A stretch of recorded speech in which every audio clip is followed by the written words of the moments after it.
is what we're calling our denials intelligence platform. Now, although we're looking at an application, this is something that is not meant to replace any existing applications that you all have. So any EHR platforms, any third-party applications, any billing systems, we're not asking to replace any of that. What we're saying the solution can do is work on top of that and work alongside it. As you're seeing, we have data here. This was data that was brought into from our automation. So we scoured those different applications for those for those accounts that were flagged as a denial received. It was ingested here. It's already been processed. Our letter has already been started. So I'll go ahead and walk through what the future state workflow could look like for your organization, incorporating this platform that we have designed here. So at this point, this is going to be now like the starting point for your appeals nurses day. Today, they're going to, let's say, log into a billing system or your EHR. They might have a particular work queue that they go to, and it will show newly entered denials. At that point, they'll have to review some of the ANSI codes, review some of the documentation received to start painting the picture as to what the denial reason is. From there, they'll have to now scour and navigate the different points of documentation to understand what happened from a clinical perspective. Why did the patient arrive? What was their treatment plan? How did they recover? Any kind of lab results or anything. All that has to be navigated and reviewed so that they can understand what took place and then now have the idea of how they're going to approach their letter. With this future state design, the moment you open up the application, as you can see here, we have open cases. These open cases signify letters that have already been drafted and are ready for a clinical nurses, an appeals nurse review. So what the day would look like is they're going to go ahead and open one of these cases, let's say. The case now, once we're in this view, this gives a little more detailed view of that exact case or that account, let's say. So we have any information that we brought in from these applications. For these purposes, we brought in some high-level patient details, including their member ID and information, and then we brought in some claim detail, denied amount, paid amount, and all that. We can present here any data that is being passed through this automation. So if there is any other fields, any other values that are important to you, we can easily bring that in and display it here. Aside from that, what we're showing on the right-hand side is kind of like our audit trail, like Fergen's mentioned. So this is showing what has taken place with this account, the type of automation or technology utilized. So we have here an automation that initially went and retrieved all the patient details from the EMRs or other applications. An agent was handed that information, and then it actually validated it. So it reviewed those ANSI codes. It reviewed what was received by the payer, and it now classified it as a particular internal denial reason. It moved on to the next agent for a decision review to, is it an appealable or no appeal? Is it within limits of those denials to be appealed? And if so, let's go ahead and start preparing that clinical packet. So as we see here, all this took place, and now it's asking for an action at the review draft letter. As we're seeing here, this is the link that's going to take us to review that draft. So I'm just going to go ahead and click on that. And now this is where the appeals nurse would go in and review what the AI has generated, and then modify, accept, reject, just really put in their feedback there. With what we're showing, this is completely customizable. So we can follow any practices you have, any standards you have, any templates that are needed. It can be by payer, it could be what's best practice over the organization. So here we have the flexibility to go ahead and draft this letter as your teams are currently doing. So in our draft here, we have this one going out to United Healthcare. We put in some of that patient demographics, that initial information that's collected from your different from systems of record. And then now this comes the letter that has been appealed. So we have our introduction, we have our clinical summary, we have our primary diagnoses, the treatment plan. So this is all, again, just that picture that the AI has understood, drafting that letter so that we can properly appeal this denial here. At this point within this section here, since it is a text box, we can go ahead and remove, modify, adjust any of this text as needed. But if we feel all is well and we can continue moving forward, we have options down here that are a way of kind of communicating to the automation for next steps. So let's say we've already made adjustments, we feel this letter is ready to go, and it's one of the payers that we do have continued automation for submission, we can go ahead and click this submit to payer option and then approve it. And that's now going to tell the automation you're good to go with this appeal letter. You're good to create that packet and now navigate to the portal to actually submit this electronically. If for some reason it ends up being one of those mom and pop payers that are just seen here and there, and this has to be something that needs to be printed and mailed out, we have that save option that we can go ahead and select. Again, all these names and labels you're seeing are completely customizable. So in this scenario, we just said save is how we're going to engage the print function to go ahead and print this out and then handle that manually. Request changes, we can kind of kick this back if we want to send this off to maybe, let's say, anyone else for additional validation. Let's say a provider, we want their input there. We can go ahead and select that option to route it to someone else internally for review. So once we've gone ahead and submitted, it's going to kick the automation to go through those steps, go through those phases.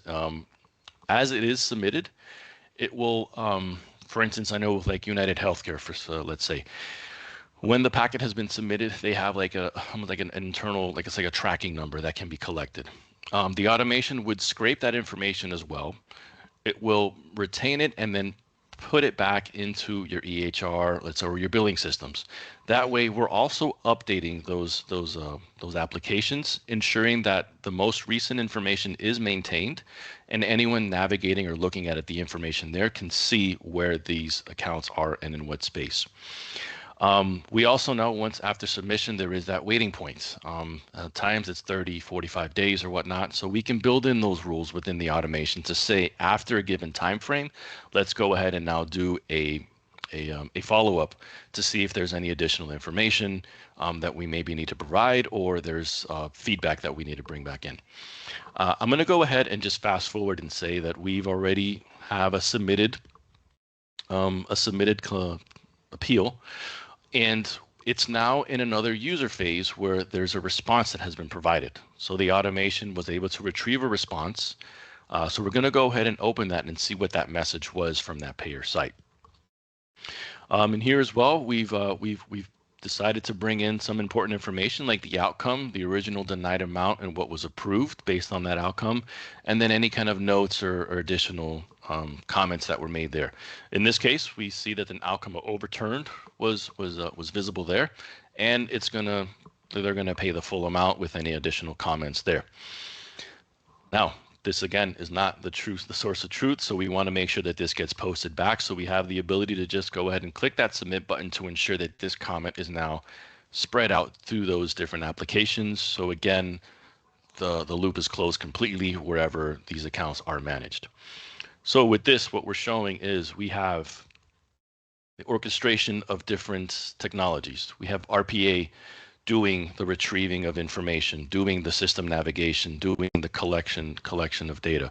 We have it now passing it over to AI to do that analysis, that evaluation, and decisioning. But then we still have those stopping points where we're allowing the teams to really be that last validator, giving it the go, no go to move on forward. I'm not sure if I mentioned this earlier, but this is an option that we have to really just make this space a denials appeal space. However, this solution or this platform works without this user interface.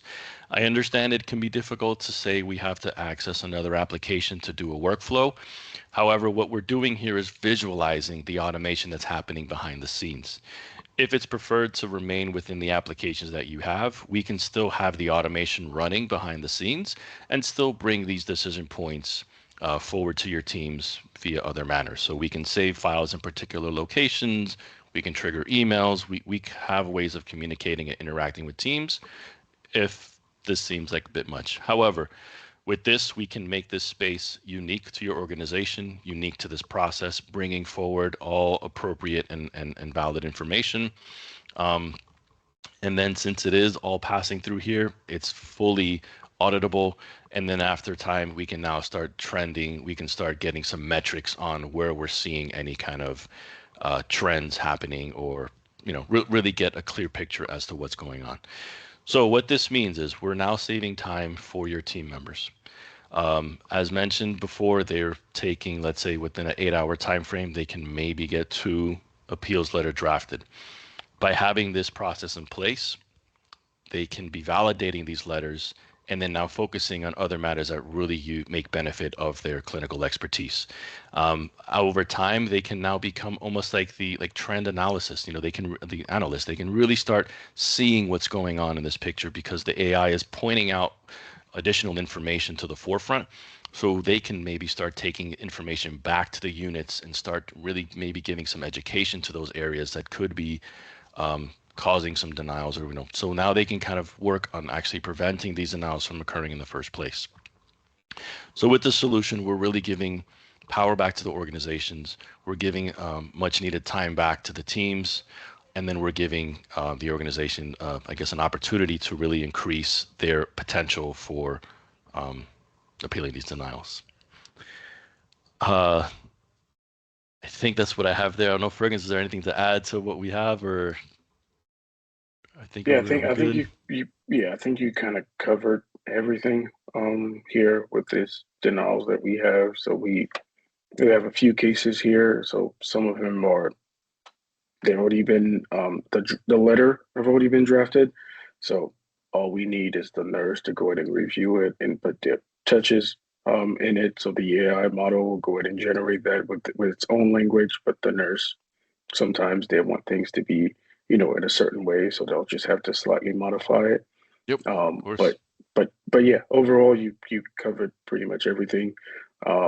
Once this is approved, all we need to do is basically go ahead and submit it through the portal directly, as you mentioned earlier. But in some rare cases where we have to go ahead and print this out and mail it directly, we're allowing them to do that as well. So Actually, wanted to touch on something else. I know we talked about the design being modular and scalable.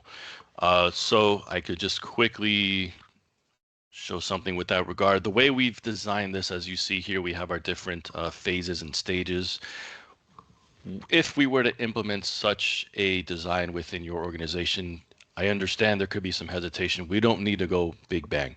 We can take this automation and break it up into these sections as you're seeing here, utilizing the data, of course, within the organization, but we can accomplish just a particular portion of the workflow if needed. It's a great way to maybe do like a proof of concept.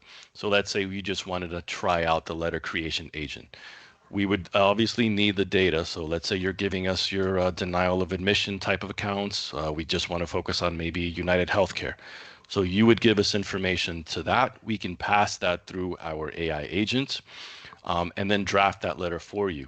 I can say with certainty that when we've started that with previous clients, they have given us up to about 96% of their clinical denials.